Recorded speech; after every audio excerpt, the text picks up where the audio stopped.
Bem, meus irmãos, muito bom dia, a graça e a paz de Jesus Cristo, nosso Senhor. Nós estamos falando nesses dias sobre a grande vitória de Cristo na batalha que ele travou desde o primeiro momento que ele nasceu, seu nascimento, sua vida, todas as tentações pelas quais ele passou, todos os requisitos da justiça que ele precisava cumprir. E desse modo, ele foi derrotando o inimigo, ele foi fazendo o império das trevas ter que recuar, né? Até que, por fim, aconteceu a batalha final, a batalha derradeira, decisiva, determinante para todo o propósito do reino de Deus que Cristo veio estabelecer. E é sobre esse momento final, decisivo, né, derradeiro, da batalha que nós vamos tratar agora nesta manhã, que é justamente o momento da morte de Cristo. O que significou a morte de Cristo para efeitos jurídicos, legais, né, e práticos desta batalha. Então, retomando apenas o finzinho da palestra de ontem à noite, lá em Lucas capítulo 22, versos 52 e 53, nós temos o momento da prisão de Jesus, do aprisionamento de Cristo.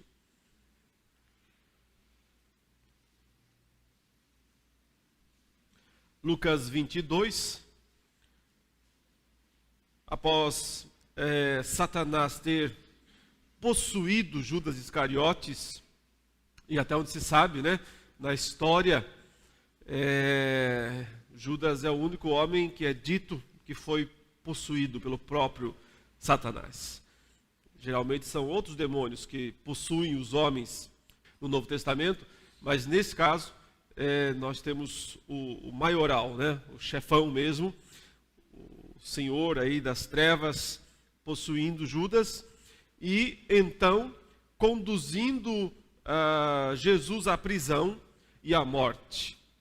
E essa é a grande evidência de que, de fato, Satanás quis levar Jesus à cruz.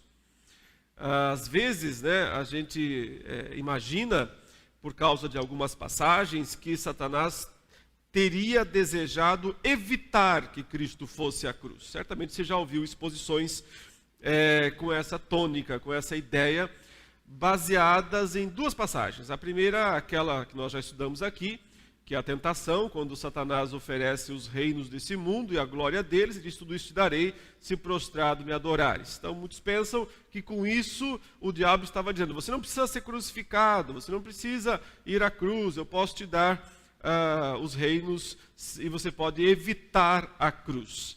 Eu tenho desenvolvido a ideia de que Satanás não sabia desse fato. Ele não tinha conhecimento do verdadeiro significado da cruz. Que Cristo teria que morrer para pagar os pecados. E porque senão não faria sentido ele possuir Judas a fim de ir lá e entregá-lo aos sacerdotes, com a clara intenção de matá-lo, né? Os sacerdotes estavam reunidos lá em Jerusalém, discutindo uma maneira de prender e matar a Jesus. E o texto diz: então Satanás entrou em Judas e ele foi lá se acertar com os sacerdotes para tornar isso possível, tornar isso realidade. Isso é uma forte indicação de que ele não sabia o que a cruz ia fazer com ele mesmo.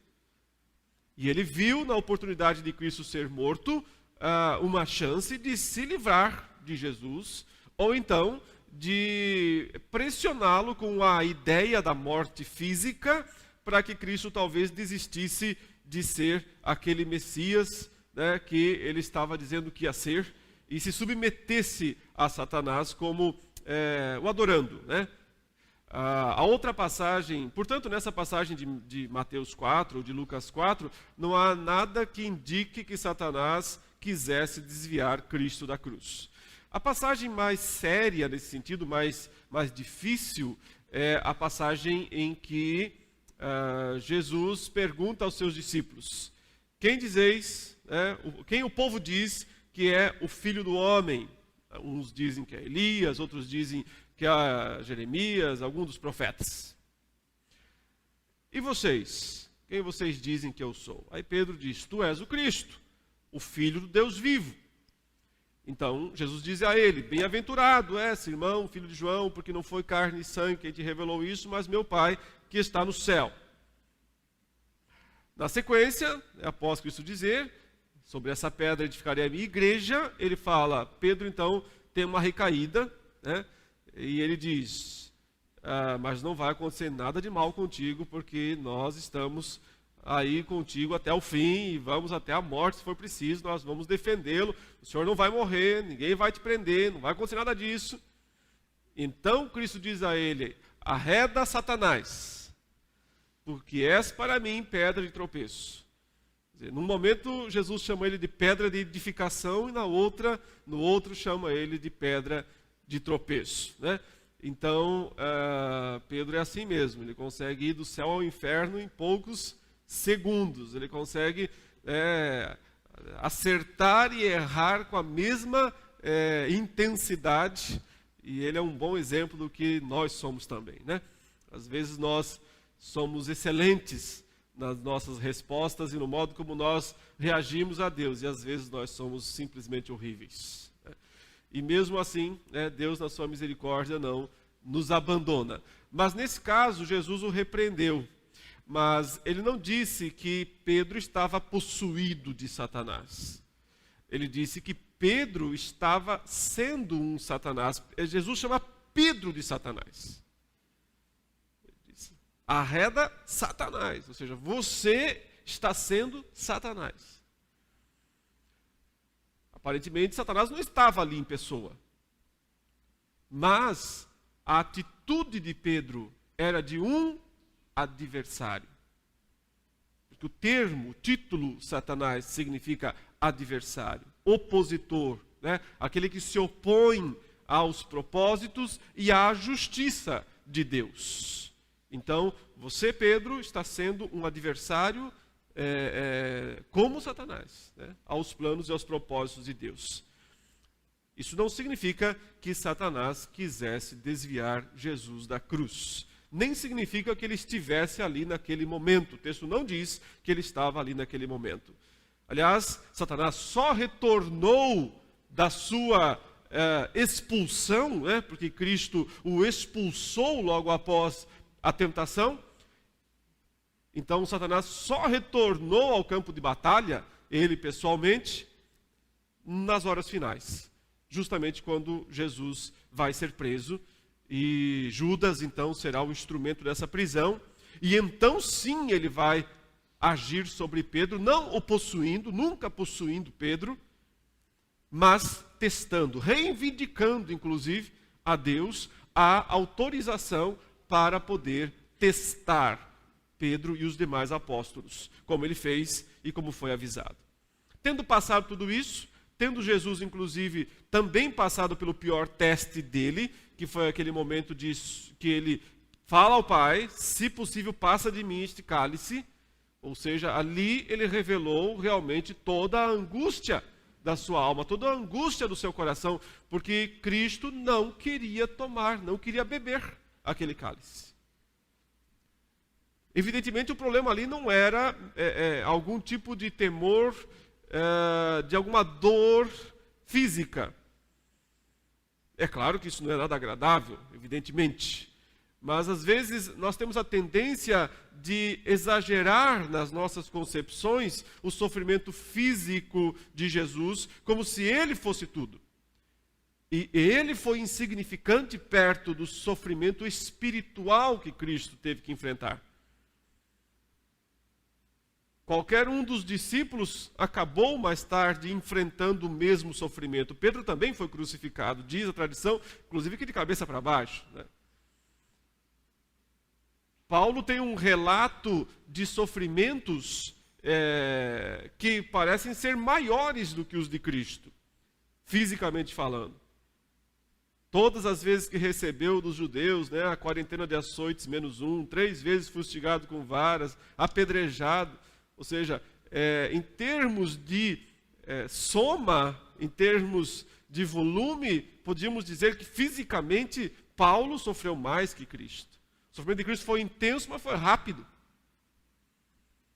Então, por que é que o sofrimento, Paulo mesmo diz que o dele não se compara com o de Cristo? E que ele está só completando, né? Fazendo aí um pontinho final. Toda a vida dele de sofrimento, Paulo fala, é só um complemento do sofrimento de Cristo. Porque o verdadeiro sofrimento de Cristo foi espiritual. Foi sofrer a punição do inferno. Foi receber sobre si a punição de alguém condenado por Deus, de receber a ira de Deus. Cristo marcha resolutamente para isso, quando ele se levanta do jardim, depois de ter passado por todo esse período de teste, e vai para o lugar onde ele sabe que a escolta, liderada por Judas, vai encontrá-lo.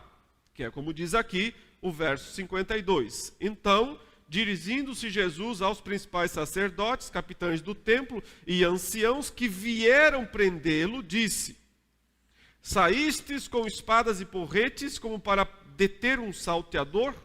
Diariamente, estando eu convosco no templo, não pusestes as mãos sobre mim. Esta, porém, é a vossa hora e o poder das trevas. Chegou o momento, Cristo disse, antes vocês não tinham esta autoridade. Antes vocês não podiam me prender. Mas agora foi concedido isso para vocês. Agora vocês têm esse direito. A autoridade das trevas, né? Ele fala aqui a exousia, que é o termo que ele tem sempre usado e que é tão importante. A autoridade que ele veio buscar, que ele veio conquistar. Mas para poder conquistar essa exousia, essa autoridade, ele tem que se submeter à autoridade das trevas, né? Exousia tu scotus, das trevas. E esse é mais um reforço do que nós já dissemos sobre Satanás ser o instrumento principal da morte de Cristo. Ele é o Senhor das trevas. Ele é o Senhor da escuridão, do império das trevas. Ele é esse imperador. E Cristo vai se submeter à autoridade das trevas.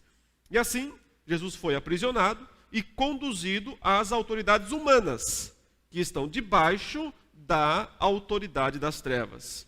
Ele passaria por injúrias, falsos julgamentos, açoites várias vezes, seria condenado a carregar uma cruz e morrer nela fora de Jerusalém. Tudo isso configurava o momento da autoridade das trevas.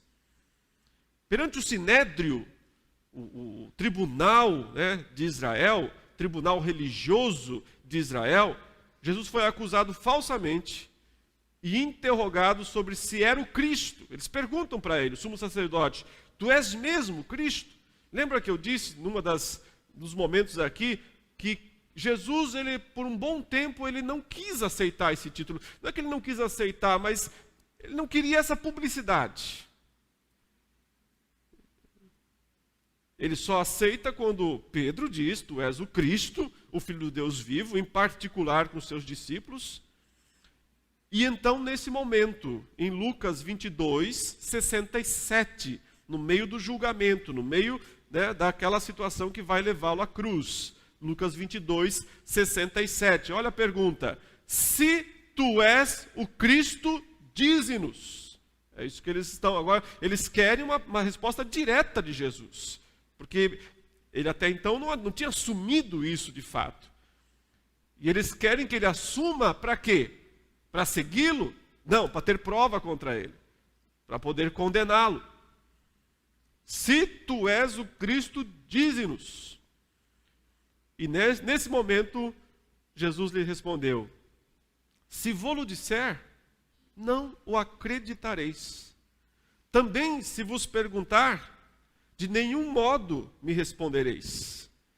É interessante isso aqui, porque em alguns outros momentos da sua história, os judeus vinham perguntar alguma coisa para ele e ele devolvia uma pergunta. E ele falava, se vocês me responderem isso, eu respondo também. E houve um momento interessante em que Jesus estava pregando, ensinando no templo, e então vêm os fariseus e os escribas e fazem exatamente essa pergunta para Cristo. Com que autoridade tu fazes isso? E quem te deu essa autoridade? São palavras muito interessantes. Com que autoridade e quem te deu? E essa expressão, autoridade dada, né, é aquilo que Satanás disse que tinha e é o que Cristo dirá que terá quando ele ressuscitar. E Cristo não responde. Ele diz, ok, eu farei uma pergunta para vocês, e se vocês responderem a minha pergunta, eu respondo a de vocês. Minha pergunta para vocês é a seguinte, o batismo de João era do céu ou era da terra? Era do céu ou era dos homens? Aí aquela velha ideia, aquele problema de sim ou não, né? Se você responde sim ou se você responde não, fica complicado. Aí eles começaram a falar, olha só, se a gente disser que era do céu, eles vão dizer, então por que nós não cremos nele? E se nós dissermos que era da terra, o povo não vai gostar da resposta, porque eles acreditam que João era um profeta. Então eles falam, sabemos. Não sabemos de onde era.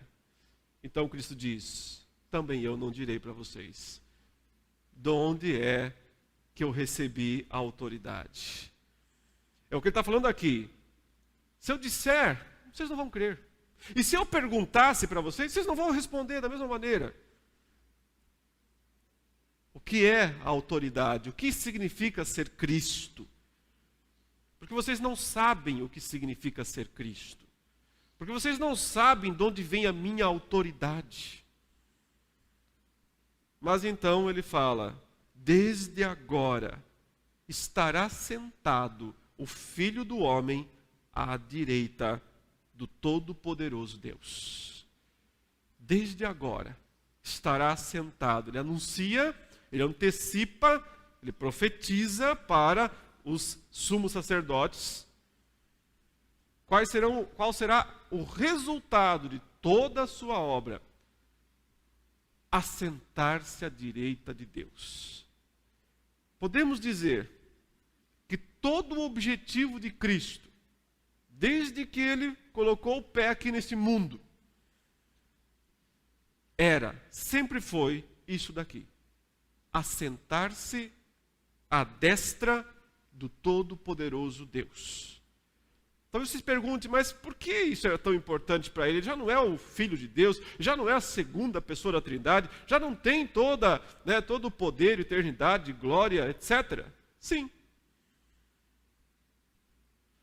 Mas aqui significa receber algo a mais do que tudo isso. Significa assumir o governo pleno dos céus e da terra. A figura da pessoa assentada à direita do rei é a figura do primeiro-ministro. Ele é quem manda, na verdade. É a mesma figura de José com Faraó. O que Faraó diz para José? José, é o seguinte, toma conta. Faz aí o que você acha que tem que fazer. Só no trono eu sou maior que você. No mais, é você que manda. Então ele se torna o governador pleno e de direito de todo o Egito. É isso que José é, porque está à direita de Faraó. Cristo à direita do Pai, sentado à direita do Pai, significa que o Pai passou para ele esse poder. Então o que Cristo está dizendo é, a partir de agora, esse será meu posto. A partir de agora, esse será meu trono. E, consequentemente, significa que outro que estava lá nesse lugar não está mais. Que é a posição de acusador. Que é a posição de Satanás. Eu falarei hoje à noite sobre essa troca que aconteceu. Quando subiu o advogado, o defensor, e desceu, caiu o acusador, aquele que nos acusa. Muito bem, durante aquele dia, Jesus foi levado primeiro para Pilatos. Pilatos era o governador da Judéia. A Judéia não tinha rei nesses dias. Por quê? Porque era complicado, né?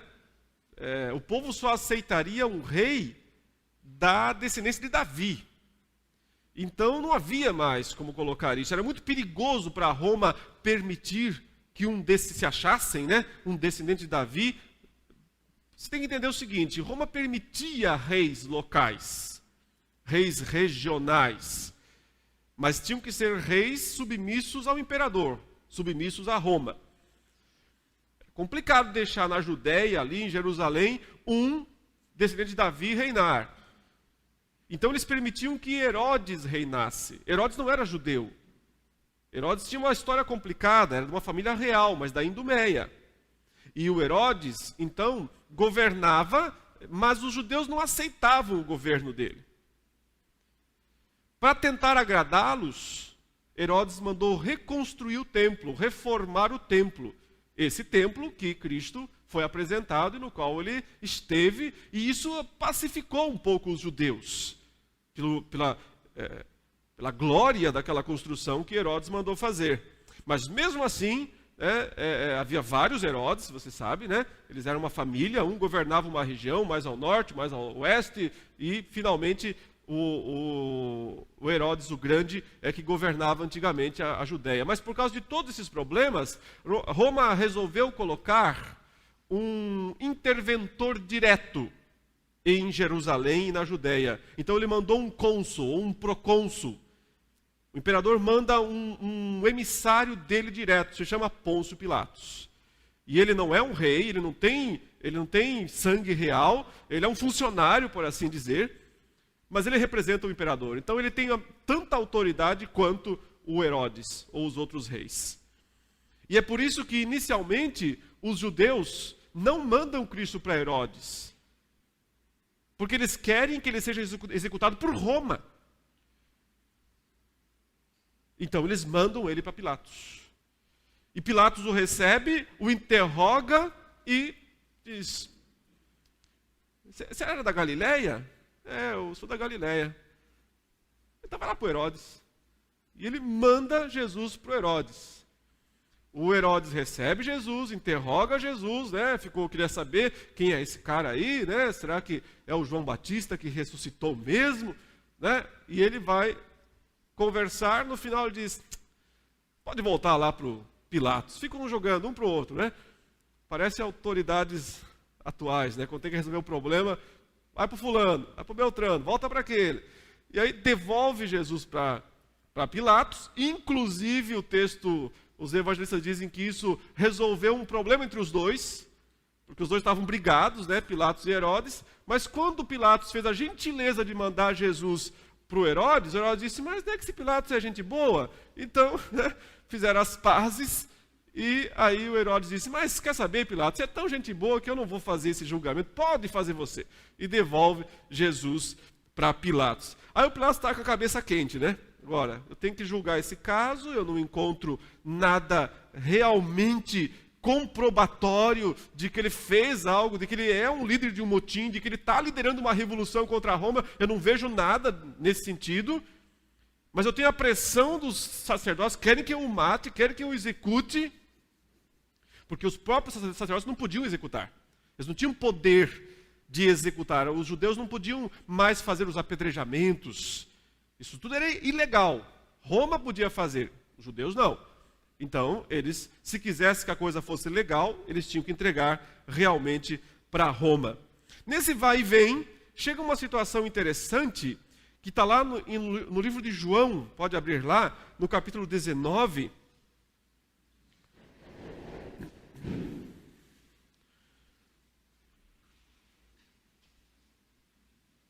Em que o Pilatos está com esse problemão para resolver, ele não sabe exatamente o que fazer. Ele está interrogando Jesus e Jesus não responde. Ele pergunta, Jesus não aparece, né? Usando o direito de permanecer calado. Jesus não responde. Pilatos começa a ficar irritado com isso.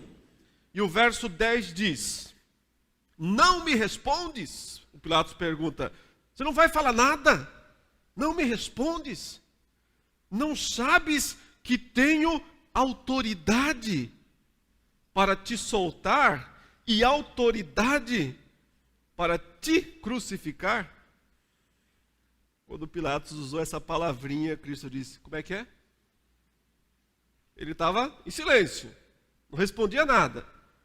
Quando Pilatos disse, você não sabe que eu tenho autoridade para te soltar e autoridade para te crucificar? Isso interessou a Cristo. Ele disse, agora eu vou te responder. Respondeu Jesus, nenhuma autoridade terias sobre mim, se de cima não te fosse dada. Por isso, quem me entregou a ti, maior pecado tem. São duas coisas importantes aqui. A ideia do... Por que os judeus tinham mais pecado do que Pilatos? Porque eles sabiam o que estavam fazendo. Eles fizeram de forma proposital. Eles sabiam que Cristo tinha dado todas as provas de que ele era o Messias. Mas eles não queriam aquele tipo de Messias. Por isso eles tinham mais pecado. Mas o problema de Pilatos era não entender o que era autoridade. Pilatos diz, não sabia que eu tenho autoridade para te crucificar e até mesmo para te soltar? Você diz, Pilatos, eu vou te falar uma coisa sobre a autoridade. Você não sabe nada da autoridade.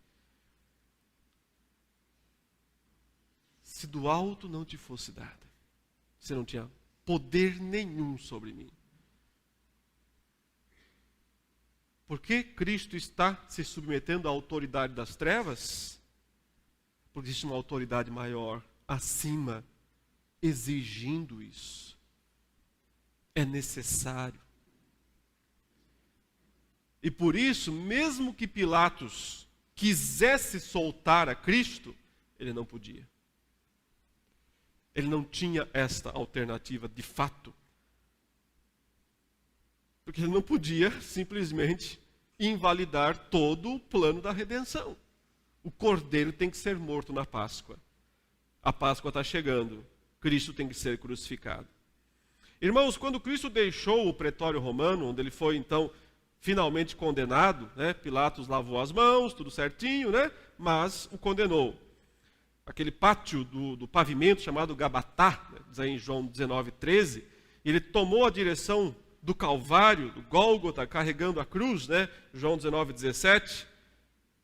Os olhos de uma numerosa multidão estavam fixos nele. É isso que fala Lucas 23:27.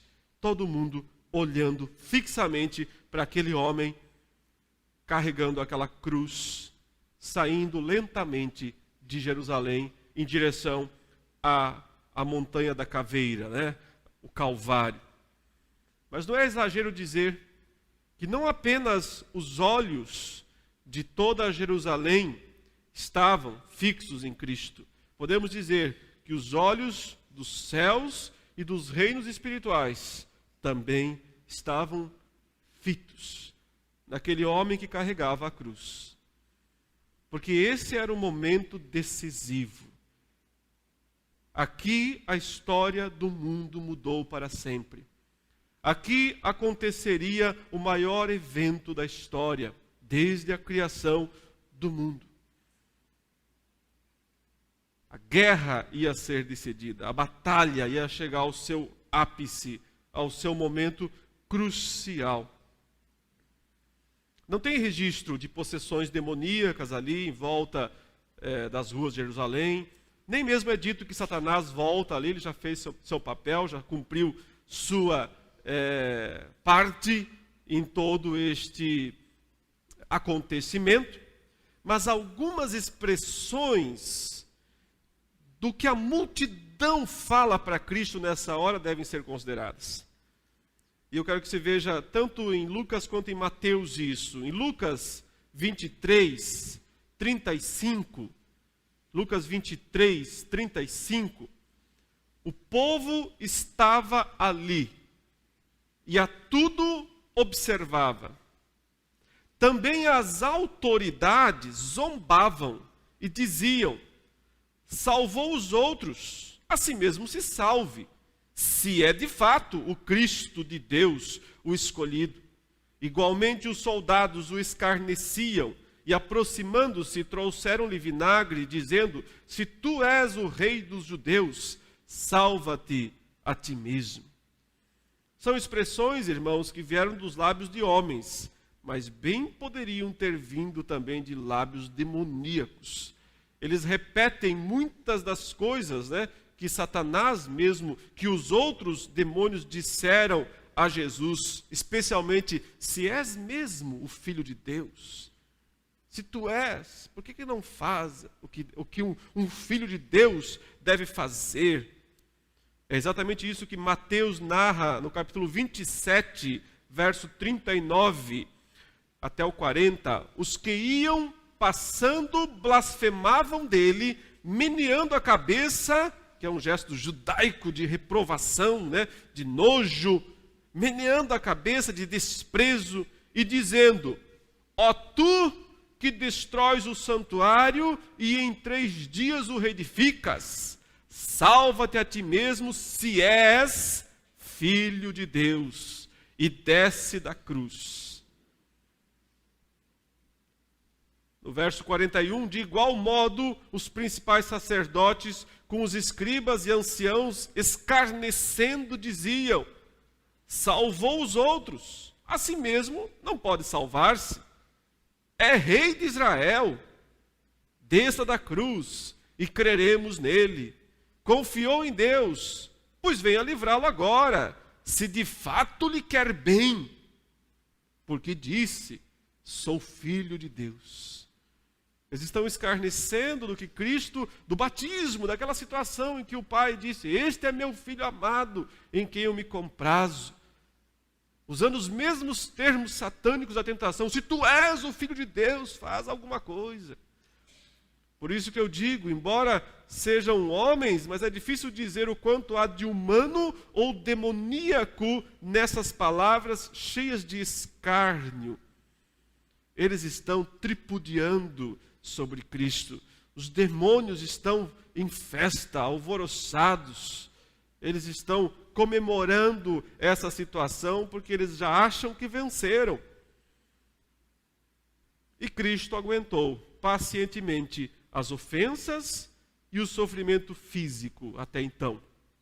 Ele não reclamou em momento algum a respeito dessas coisas. Ao contrário, chegou a pedir a Deus que perdoasse o pecado do povo. Eles não sabem o que falam. É como se ele dissesse: isso aqui não são homens, isso aqui são demônios. Quem está falando aqui não são meramente homens. Não é carne e sangue, Tem coisa muito pior aí por trás. Porém, num dado momento de seu sofrimento, ele parece fazer uma espécie de reclamação contra Deus. Eles o crucificam, eles põem os pregos nos seus braços, nos seus pés, eles o suspendem no ar, e então acontece algo muito interessante aí em Mateus 27, nos versos 45 e 46. Desde a hora sexta até a hora nona, houve trevas sobre toda a terra. Por volta da hora nona, exclamou Jesus em alta voz, dizendo: Eli, Eli, lama sabachthani, o que quer dizer: Deus meu, por que me desamparaste? Observe, escuridão, trevas, desde o meio-dia até as 3 da tarde, desde a hora sexta até a hora nona, trevas, escuridão, como se um eclipse tivesse acontecido. Aí está, simbolicamente, até literalmente dizendo, o momento das trevas, a autoridade das trevas. É nesse tempo que Jesus suporta os tormentos do inferno. Jesus não foi ao inferno, como alguns pensam. Ele não foi até fisicamente, não era possível, ou mesmo em alma até o inferno. Mas ele, como diz Calvino, o inferno veio à cruz. Ele, não foi Cristo quem desceu ao inferno, mas o inferno que veio até ele. Juridicamente falando, no aspecto legal, Cristo sofreu os tormentos do inferno lá na cruz. Então nós temos o momento decisivo dessa grande batalha escatológica, dessa batalha apocalíptica. A presença das trevas, são um símbolo dos tormentos que ele sofria, Mas não era apenas tormentos físicos. E o clamor de Cristo mostra isso. Ele está citando, praticamente literalmente falando, o Salmo 22, verso 1, né? Deus meu, por que me desamparaste? Alguns veem aqui uma rebeldia de Cristo contra Deus. Outros na história viram realmente um abandono do Messias. O pessoal que desenvolveu aquela teoria interessante da igreja primitiva, primitiva não, mas do século 2 e 3, que disseram que Cristo era só um homem até o batismo. Então no batismo o Espírito desceu sobre ele e ele passou a ser habitado por Deus. Mas na cruz, Deus deu no pé, foi embora e deixou Cristo sozinho para ele morrer como um homem. Por isso ele diz, Deus meu, por que me desamparaste? Muito criativa essa teoria e absolutamente blasfema.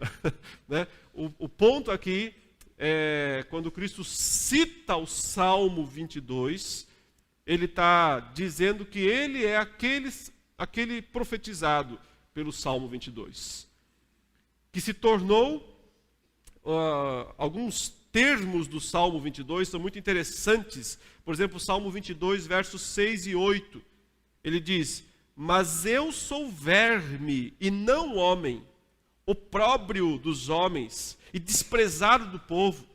Todos os que me veem zombam de mim, afrouxam os lábios, meneiam a cabeça. Confiou no Senhor, livre-o ele. Salve-o, pois nele tem prazer. Exatamente as coisas que a multidão estava dizendo. Sem perceber, sem saber, a multidão estava citando palavras do Salmo 22 contra Cristo. E o Salmo 22 já havia profetizado isso.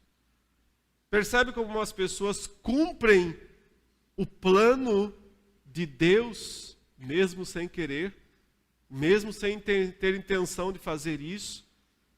Como o Deus que controla a história não faz improvisos ou malabarismos com os elementos, mas mantém seu absoluto controle sobre tudo? Pois bem, aqui está a prova. Mas também está a prova do que realmente significou o sofrimento de Jesus. Não foi físico, ou apenas ou meramente físico, mas foi espiritual. Ele estava se tornando um maldito, né? Na linguagem do Novo Testamento, ele havia recebido sobre si os nossos pecados, carregando os nossos pecados sobre o madeiro. Ele estava sendo contado com os malfeitores, um à direita, outro à esquerda, levantado da terra como um maldito. Esse foi o momento em que, ainda na cruz, Cristo sofreu, experimentou os tormentos do inferno. Quando ele recebeu sobre si todo o peso da ira de Deus e teve que pagar, tanto em seu corpo quanto em sua alma, toda a nossa dívida para com Deus. João relata, no capítulo 19, verso 29 e 30, estava ali um vaso cheio de vinagre. Embeberam de vinagre uma esponja e, fixando-a num caniço de isopo, lhe achegaram à boca. Quando, pois, Jesus tomou o vinagre, disse, as famosas palavras, né? Está consumado. E, inclinando a cabeça, morreu. Rendeu, entregou o Espírito. Está consumado. Marcos acrescenta que então o véu do santuário rasgou-se em duas partes, de alto a baixo, de cima para baixo, que é a ideia de abrir o caminho. Mas observe essa expressão, está consumado, né? Aqui em português são duas palavras, na língua grega é uma só palavra, e ela é um termo técnico utilizado para propósitos de pagamento, de completar uma obra e de quitar totalmente a dívida. No contexto religioso, sustenta a concepção do pleno cumprimento de uma obrigação religiosa. está encerrada a disputa. Acabou a guerra. É isso que significa está consumado. Acabou a guerra. Tudo o que precisava ser cumprido para que a guerra fosse vencida, a guerra legal, a guerra jurídica foi realizada. É aqui que nós devemos ver o grande momento da derrota de Satanás. O instante em que sua cabeça foi esmagada. Toda a atuação dele, desde o Gênesis, foi no intuito de impedir isso. Porque Deus disse para ele, lembra Gênesis 3,14? Deus não falou para a mulher, nem para o Adão. Ele falou para a serpente. Visto que isto fizeste, maldita és entre todos os animais. Rastejarás. Porém, inimizade entre ti, ele está falando com ela, entre ti e a mulher. Deus não falou para Eva, vou colocar uma inimizade entre você e a serpente. Não, falou para a serpente. Eu vou colocar uma inimizade entre ti e a mulher. E um descendente dela vai esmagar a tua cabeça. Todo o esforço de Satanás ao longo da história foi para evitar isso. Foi para impedir isso. Foi para salvar a sua cabeça. E tudo o que ele fez colaborou para que ela fosse esmagada. Todos os seus atos que foram tentando impedir, o conduziram a esse momento. Quando ele de fato pica o calcanhar do descendente, do prometido, do filho da mulher.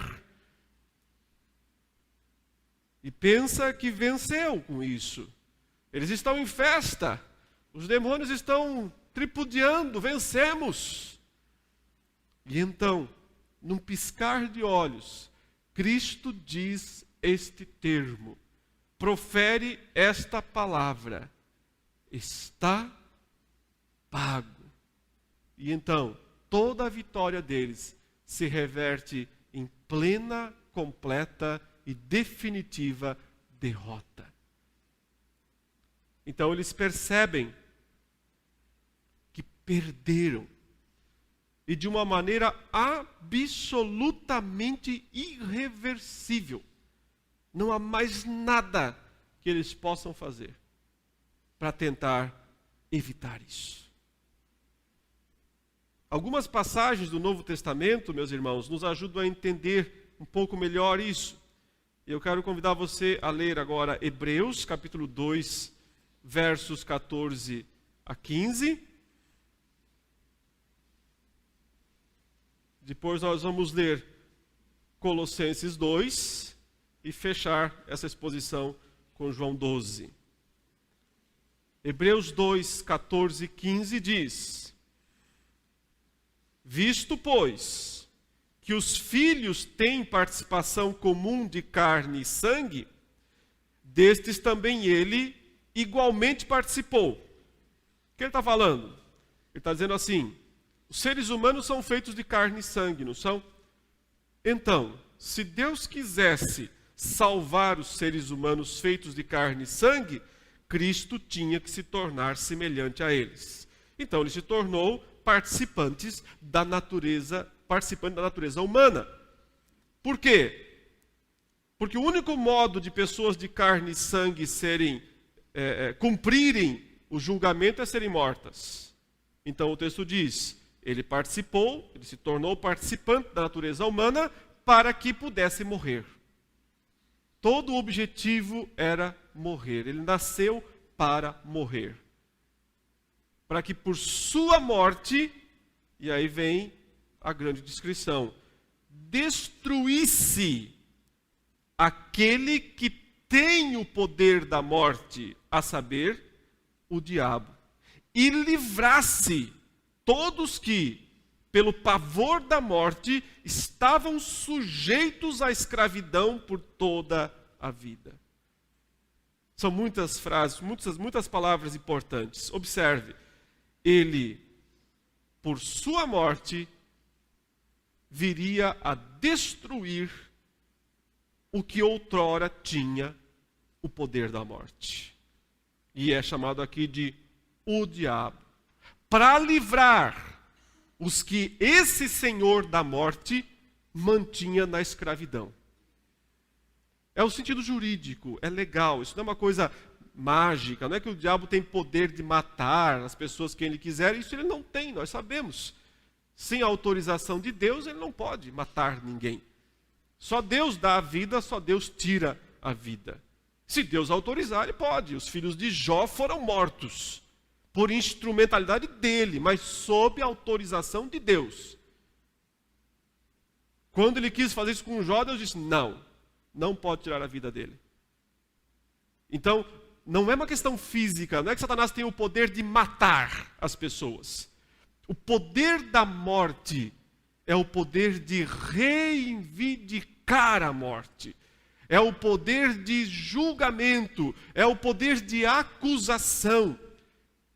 É o poder de exigir que o pecador pague por seus pecados. O acusador dos nossos irmãos. Quando Cristo disse, está pago, está consumado, ele retirou esse poder dele. E, consequentemente, o termo que o autor aos Hebreus usa aqui é o destruiu. Não podia haver palavra mais forte do que essa. Ele o aniquilou. Ele o destruiu, ele esmagou. Gênesis 3,15, esmagou a cabeça. Muitas pessoas ficam tentando não aceitar isso, mas Satanás ainda está por aí, mas ele ainda age. Mas ele foi destruído, é isso que a Bíblia fala. Sua cabeça foi esmagada. E isso não é fisicamente, porque ele não é um ser físico.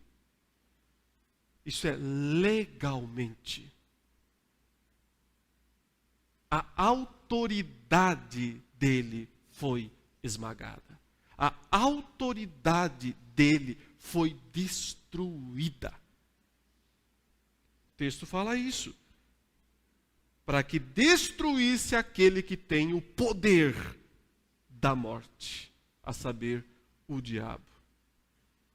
Desde o momento em que Cristo disse, está pago, está consumado, vale a lei que diz, justificados, pois, pela fé, temos paz com Deus, por meio de nosso Senhor Jesus Cristo. Ninguém mais poderá destruir esta paz com Deus. Desde que isso está feito, vale Romanos 8:1. Agora, pois, já nenhuma condenação há para os que estão em Cristo Jesus. Ninguém poderá condená-los. Ninguém poderá acusá-los. O assunto está encerrado. A batalha acabou. O julgamento aconteceu. E por isso, Satanás teve sua cabeça esmagada. Não apenas ele, mas todos os seus, todos que já estavam comemorando e tripudiando sobre Cristo, num instante, num piscar de olhos, se viram absolutamente destruídos, derrotados.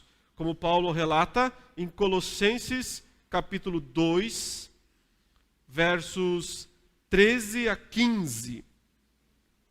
Colossenses capítulo 2, versos 13 a 15.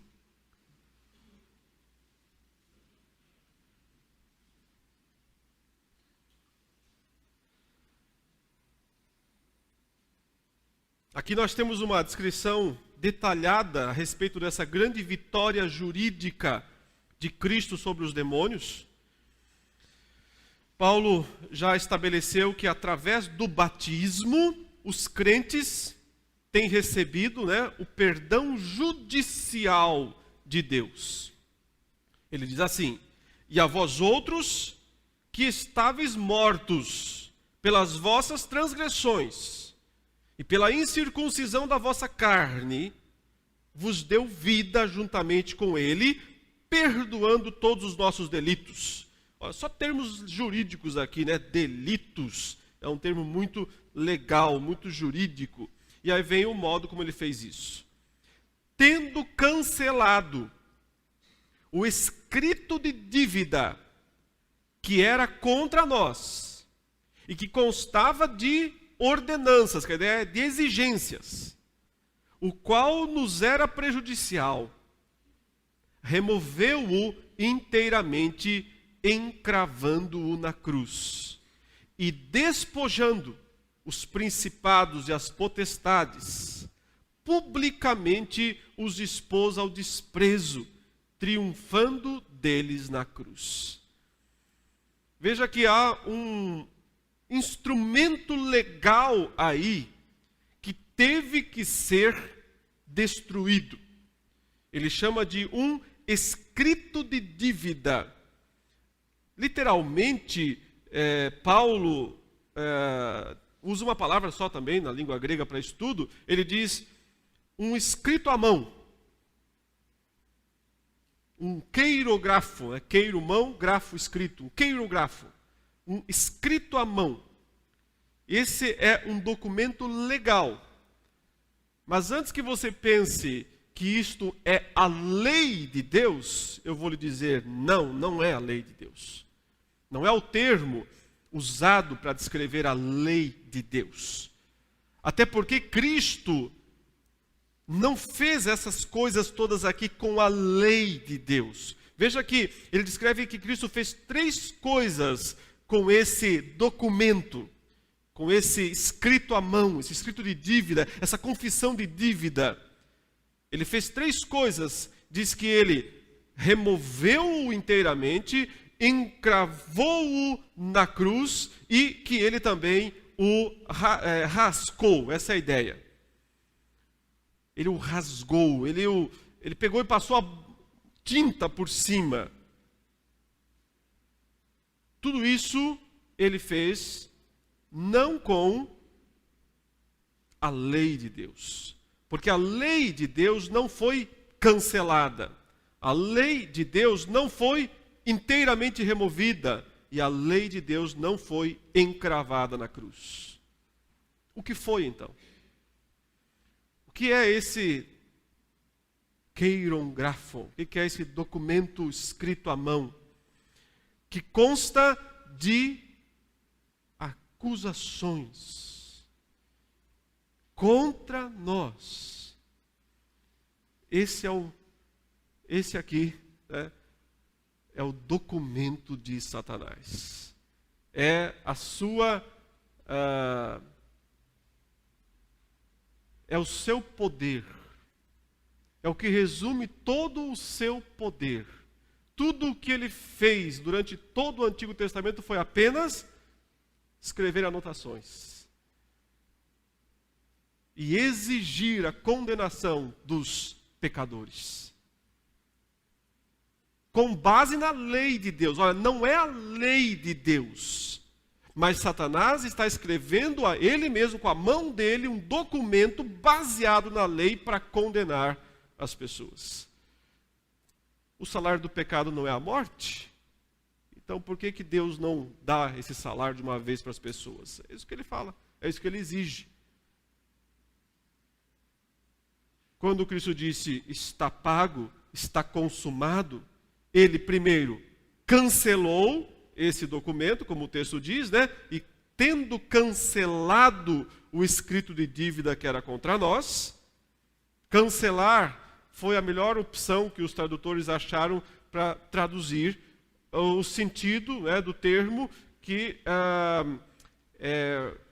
se você tem, por exemplo, um contrato, se você tem um cheque e você quer eliminar esse cheque, o que você faz? Você risca ele, você rasura ele, você derrama tinta sobre ele, você inutiliza ele. E é isso que o texto diz que Cristo fez com esse escrito de dívida. Ele pegou e inutilizou, riscou, borrou. Mas ele não se contentou só em fazer isso, diz que ele também o tirou totalmente, né? O tirou do caminho, porque a ideia é que esse escrito de dívida estava no meio do caminho entre nós e Deus. Então ele removeu, tirou do meio da estrada, liberou o caminho. Como o véu que se rasgou e abriu o caminho, ele tirou do meio do caminho. E finalmente a palavra mais forte é: ele cravou lá na cruz. Não tinha nenhum papel cravado na cruz, tinha um corpo. O corpo de Jesus Cristo. Ele é que foi encravado na cruz. Porque ele estava fazendo o quê? Pagando o preço das exigências. O que Satanás, na verdade, fazia era apenas exigir que a lei fosse cumprida. Então Cristo cumpriu, recebendo sobre si a condenação exigida. Ele não se ofereceu a Satanás, ele se ofereceu a Deus. O sacrifício foi a Deus. Mas ao mesmo tempo, com isso, ele destruiu o poder satânico de acusar. E é por isso que a consequência do o verso 15 diz: e o resultado foi que ele despojou, e despojando os principados e as potestades, publicamente os expôs ao desprezo, triunfando sobre eles na cruz. Aqui tanto é linguagem jurídica quanto militar. Ele mistura aqui os termos de uma maneira impressionante. Despojar da ideia de fazer o quê?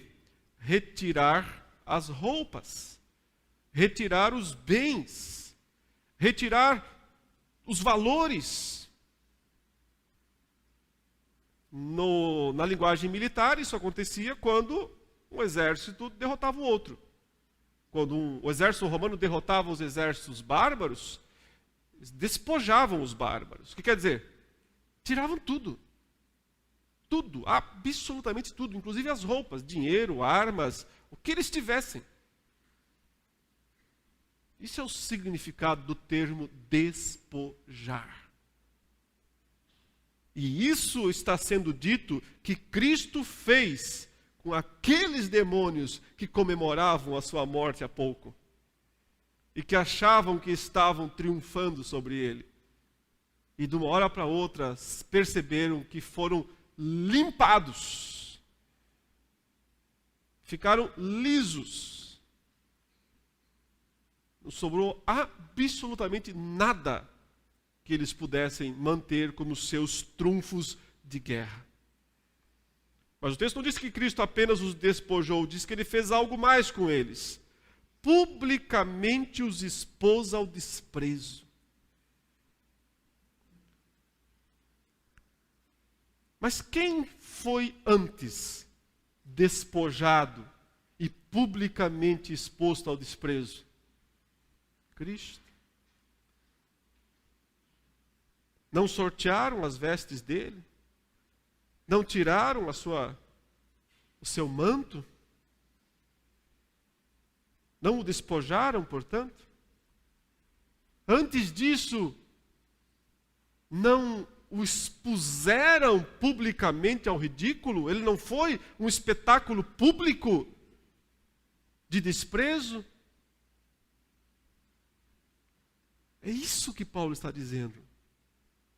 Ele se submeteu primeiramente ao desprezo, ao despojamento, até porque, e isso aqui infelizmente, você nunca vai conseguir ver em português, porque o termo aqui e despojando os principados e potestades, na língua grega está na voz média. Isso é muito estranho. A voz média ela é reflexiva. A ideia que dá é que ele se despoja e despoja os outros. Acontece as duas coisas, é simultâneo.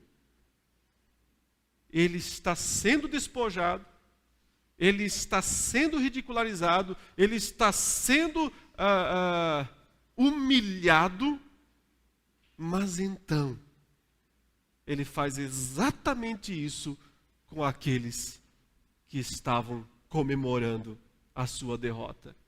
Então, num segundo, num piscar de olhos, o jogo vira completamente. E eles que estavam comemorando é que estão sendo despojados e que estão sendo expostos publicamente à maior de todas as vergonhas. E aqui é expostos perante os céus e terra. Todos os anjos eleitos contemplando o despojamento dos principados e das potestades, dos seus outrora companheiros, mas que caíram, se rebelaram. É por isso que é tudo simultâneo. A picada e o esmagamento da cabeça. A picada da serpente gera seu próprio esmagamento. Quando eles despojam Cristo e o expõem ao ridículo, eles estão sendo despojados e expostos a todo o ridículo. Esse é o poder dessa passagem. Na linguagem bélica, militar, isso era realizado principalmente quando o exército vencedor desfilava em em Roma, trazendo os derrotados lá atrás, né? Os filmes mostram isso e é verdade. Os vencedores vêm na frente, desfilando, vestidos em roupas belíssimas, né? O general romano vem com a sua armadura impecável, com aqueles capacetes cheios de plumas, cavalo branco, ele vem desfilando para entrar, para ser aplaudido pelos cidadãos de Roma. Todos os vencedores desfilam, mas lá no final entram os derrotados. Eles sempre traziam uma amostra, não todo mundo, porque não tinha como, mas eles traziam um grupo de derrotados. E os traziam acorrentados e nus. Eles entravam despojados, na rabeira da fila, né? Um atrás do outro, acorrentados e nus. Para quê? Para serem ridicularizados pelos cidadãos romanos. É daí que vem a ideia de jogar maçã podre, jogar ovo podre, jogar, né, coisas estragadas nos derrotados. De vaiar, é daí que vem a ideia de vaia. Começa nesses desfiles triunfais. Lembra que Paulo fala aos Coríntios: graças, porém, a Deus que em Cristo sempre nos conduz em triunfo e por meio dele manifesta em todo lugar a fragrância do seu conhecimento, porque nós somos o bom perfume de Cristo, né? Mas para uns é cheiro de vida e para outros é de morte. É a mesma ideia. Desfile triunfal, onde os vencedores desfilam, mas os derrotados também desfilam. Os derrotados estão ali, aprisionados. E então, o perfume que se solta, né, o incenso daquela cerimônia triunfal, para os vencedores era cheiro de vida. Para os derrotados era cheiro de morte. Porque eles sabiam que no final do desfile eles iam ser executados. Esse desfile triunfal, Cristo começou quando ele ressuscitou. E nós com ele estamos nesse desfile, mas nós somos os vencedores. Os inimigos também estão nesse desfile, despojados e derrotados. O que os aguarda no final desse desfile, que é a segunda vinda de Cristo? A execução. nada mais do que a execução. Para finalizar, meus irmãos, João capítulo 12 nos explica de uma vez por todas, se você ainda não entendeu, o que de fato Cristo fez na cruz.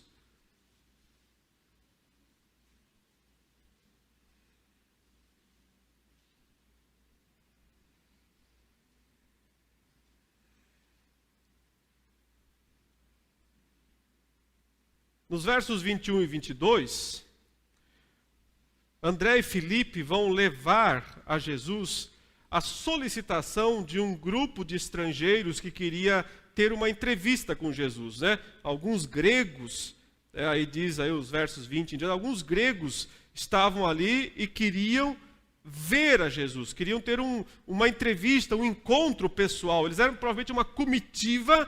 Eles deviam vir, talvez, até de alguma autoridade estrangeira. Por algum motivo, esse grupo queria ter uma audiência, queria ter um encontro com Jesus. Eles procuram primeiro Filipe, que fala grego, é da Galileia. O Filipe fica na dúvida, não sei o que eu faço. Ele vai e fala com o André, talvez pensando porque o André é mais chegado de Jesus, é irmão de Pedro, né? Então, ele fala, André, tem uns caras aí pediram para mim, querem ver Jesus, o que eu faço? Aí o André diz, vamos falar com ele. Os dois vão até Cristo e relatam. Tem uns gregos aí que estão solicitando uma conversa com o Senhor. Por que toda essa dificuldade? Por que eles não foram direto a Cristo? Cristo é um rabino judeu, ele não recebe assim gregos e estrangeiros. Ele não pode, se ele fizer isso publicamente, ele já acaba sendo ridicularizado. Então, por isso eles sabem disso, eles compreendem, eles não vão direto a Cristo, eles pedem para que os discípulos tentem intermediar uma reunião, um encontro. Quando então os discípulos tentam fazer isso, Cristo tem uma reação muito extrema, uma reação muito dramática, que é o que diz o verso 23.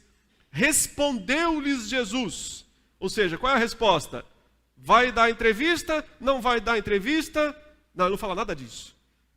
Respondeu-lhes Jesus, é chegada a hora de ser glorificado o Filho do Homem. Em verdade vos digo, se o grão de trigo caindo na terra não morrer, fica ele só, mas se morrer, produz muito fruto.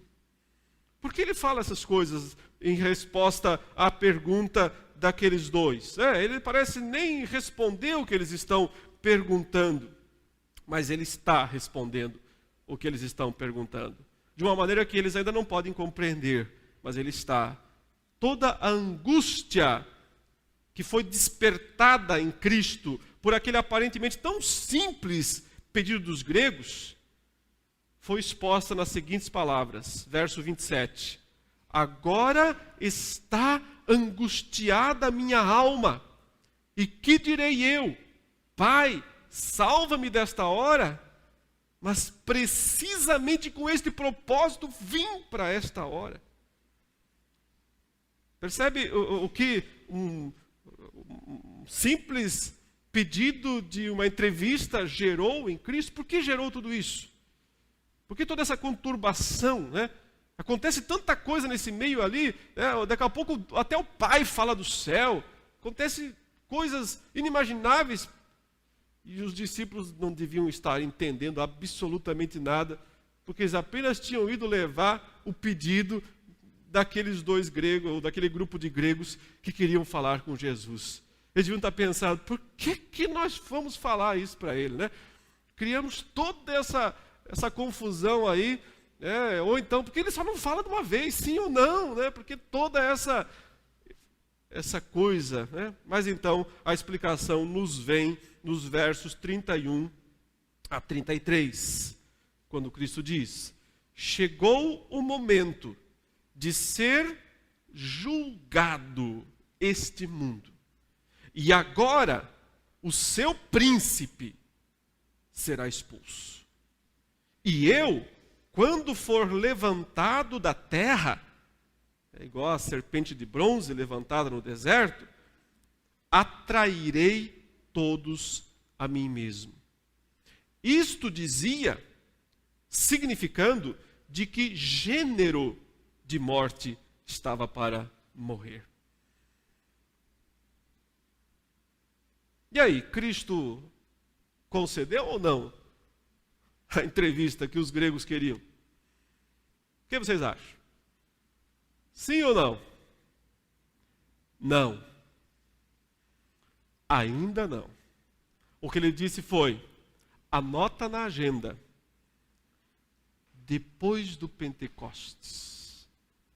Anota na minha agenda aí, que tem uns gregos querendo me ver, mas agora não tem espaço na minha agenda para eles. Agora não é legítimo. Agora não é legal. Ainda não cumpri os requisitos jurídicos para isso. Agora não. Mas anota aí. Logo, logo eu vou chamá-los. Logo, logo eu vou atraí-los. Logo, logo eu direi: toda autoridade me foi dada nos céus e na terra. Vão, portanto, e façam discípulos de todas as nações. Porque o Evangelho é o poder de Deus para a salvação de quem crê, do judeu e do grego. Então, daqui a pouco, o grego terá a oportunidade de ser salvo pelo Evangelho. Mas ainda não. Antes disso, eu tenho que fazer uma coisa muito dura. Muito dura, muito difícil. Como uma semente que cai na terra, eu tenho que morrer. Ou eu não vou produzir nada. Eu estou angustiado. Eu queria dizer para papai: passa esse cálice. Ainda vou falar isso mais para frente. Mas ele fala: mas eu vim para esse mundo precisamente com este propósito. Então, meus queridos, é o seguinte: está chegando a hora, ele está dizendo. Esse mundo será julgado. O que é julgado? O tribunal vai ser montado. Finalmente, o tribunal vai chegar ao seu fim.